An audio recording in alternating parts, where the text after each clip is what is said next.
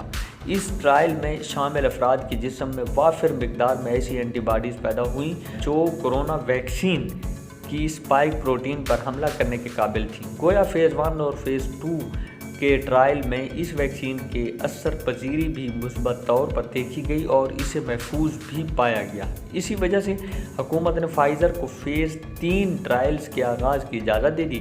اس سے پہلے کہ ہم فیز 3 ٹرائل کی بات کریں، ہمیں ڈبل بلائنڈ پروٹوکول کو سمجھنا ہوگا کہ ڈبل بلائنڈ کا پروٹوکول کیا ہوتا ہے۔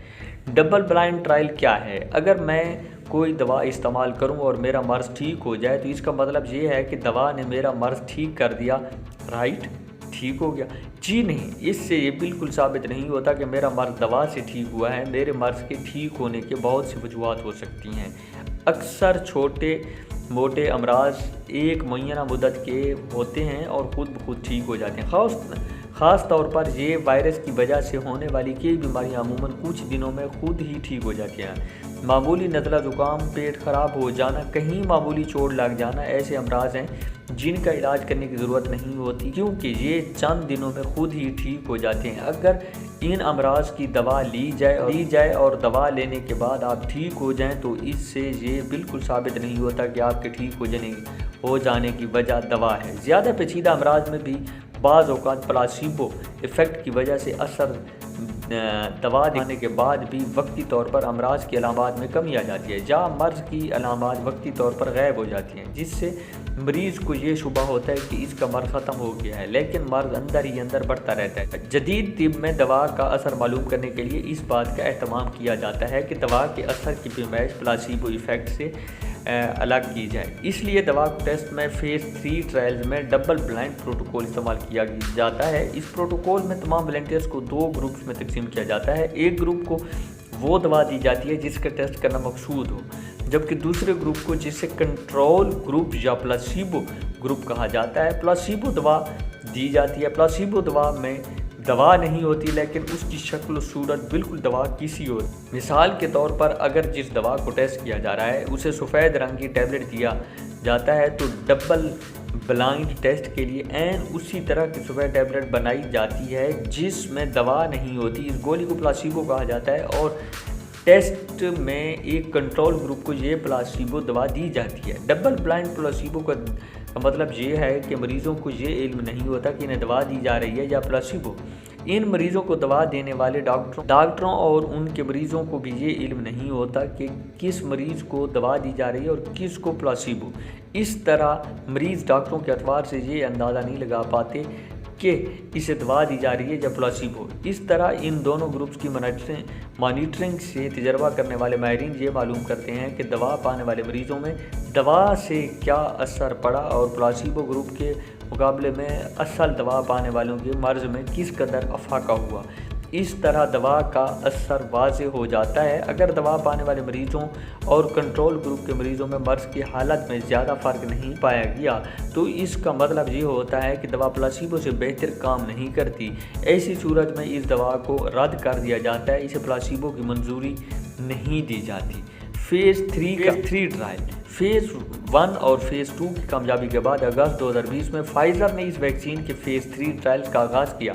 پہلے 2 فیز کے ٹرائل ڈبل بلائنڈ نہیں ہوتے، یعنی تمام والنٹیئرز کو معلوم ہوتا ہے کہ انہیں ویکسین دی جا رہی ہے، لیکن فیز 3 ڈبل بلائنڈ ٹرائل ہوتا ہے۔ اس ٹرائل میں 4 3 5 4 8 یعنی 43,548 افراد نے حصہ لیا، جس میں آدھے افراد کو ویکسین دی گئی اور باقی کو پلاسیبو۔ جن لوگوں کو پلاسیبو دی گئی ان میں 162 افراد کو ویکسین لگوانے کے بعد کورونا وائرس ہوا، جبکہ جن لوگوں کو ویکسین دی گئی اس گروپ میں صرف 8 افراد کا وائرس کا ٹیسٹ پازیٹیو آیا۔ پلاسیبو والے گروپ میں جن لوگوں کو کورونا وائرس لگا ان میں سے 30 کی حالت اتنی خراب ہوئی کہ انہیں ہسپتال داخل کرنا پڑا۔ اس کے برعکس جس گروپ کو ویکسین دی گئی اس گروپ میں ایک بھی شخص ایسا نہیں تھا جسے کورونا کی علامات ہوں یا جسے ہسپتال داخل کرنا ضرور ہو۔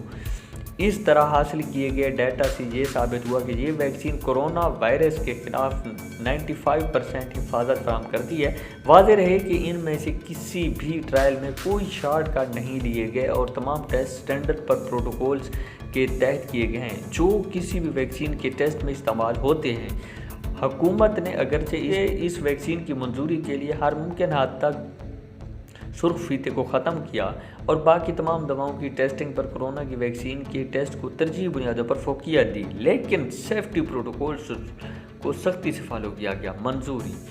جو ہی فائزر نے ٹیسٹ کا ڈیٹا حکومت کو پیش کیا، امریکی حکومت نے اس ڈیٹا کو اسٹڈی کرنے کے بعد اور یہ اطمینان کرنے کے بعد کہ ڈیٹا درست ہے، اس ویکسین کی منظوری ہنگامی بنیادوں پر دی اور 16 سال سے زیادہ عمر کے تمام افراد کو یہ ویکسین لگانے کی اجازت فراہم کی گئی۔ باقی کئی ممالک میں حکومتوں نے بھی اس ویکسین کے استعمال کی منظوری دی۔ فائزر کی ویکسین کے علاوہ اب ماڈرنا اور آکسفورڈ یونیورسٹی کی ویکسینز کو بھی حکومت نے منظور کر لیا ہے، کیونکہ ان ویکسین کے ٹرائلز بھی اسی طرح 3 فیز میں کیے گئے۔ ماڈرنا کی ویکسین کی اثر پذیری بھی 95% کے لگ پائی گئی، جبکہ آکسفورڈ یونیورسٹی کی ویکسین کی اثر پذیری 70% پائی گئی۔ اس کے علاوہ چین نے اپنے ہی ملک میں بنائی گئی ویکسین کی منظوری بھی دے دی ہے۔ چین کے ویکسین کے فیز 3 کے نتائج کا اعلان نہیں کیا گیا، لیکن ابتدائی اسٹڈی سے معلوم ہوتا ہے کہ چین کی ویکسین 90% تک کامیاب رہی ہے۔